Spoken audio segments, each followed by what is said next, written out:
Hey, what's up mga kaballers? Maligayang pagbabalik sa aking channel. Halina't pag-usapan natin ang balitang, Jerome Robinson may problema agad sa GSW.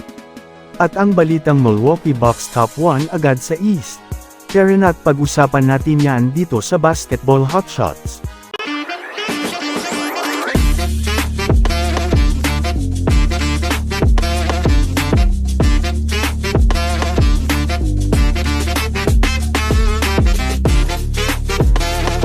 Una nga tayong ako sa kupunan ngayon na mainit na pinag-uusapan ng kupunan ng Milwaukee Bucks.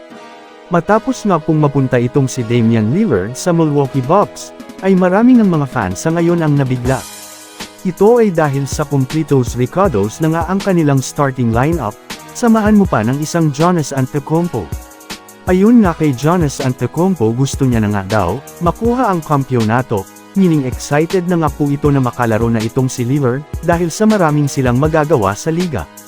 Pinag-uusapan nga ngayon ng mga NBA analyst na ang Milwaukee Bucks na daw, ngayon ang nakikita nilang pinakamalakas na team sa Eastern Conference. Solido na nga mga kabowlers ang kanilang starting lima.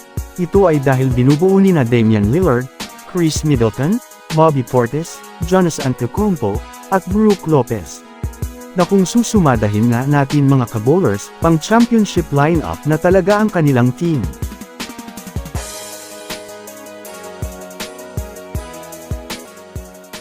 Ako naman tayo ngayon sa balita patungkol sa Golden State Warriors. Well, alam naman nga po natin na dumagdag na nga sa lineup ng Golden State Warriors, itong si Jerome Robinson na 2-way contract. Kung iisipin nga natin ng mabuti mga kabowlers, medyo magulo nga ang plano nitong Warriors. Ito ay dahil sa marami na nga silang guard. Kaya naman nakakalito na ngang isipin mga kabowlers na kung paano na nga ang gagawin dito ng head coach na si Coach Steve Kerr.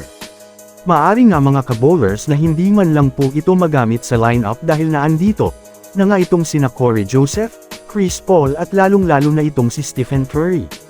Kaya masasabi nga natin mga kabowlers na medyo may problema na ito sa kupunan ng Golden State Warriors. Ngunit syempre abang-abang na lang tayo kung ano ang magiging rotation nitong si Steve Kerr sa kanyang mga manlalaro. So that's it for today's video mga kaballers.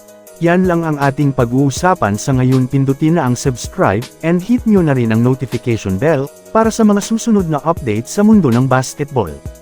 Again, this is Basketball Hotshots. Thanks for watching.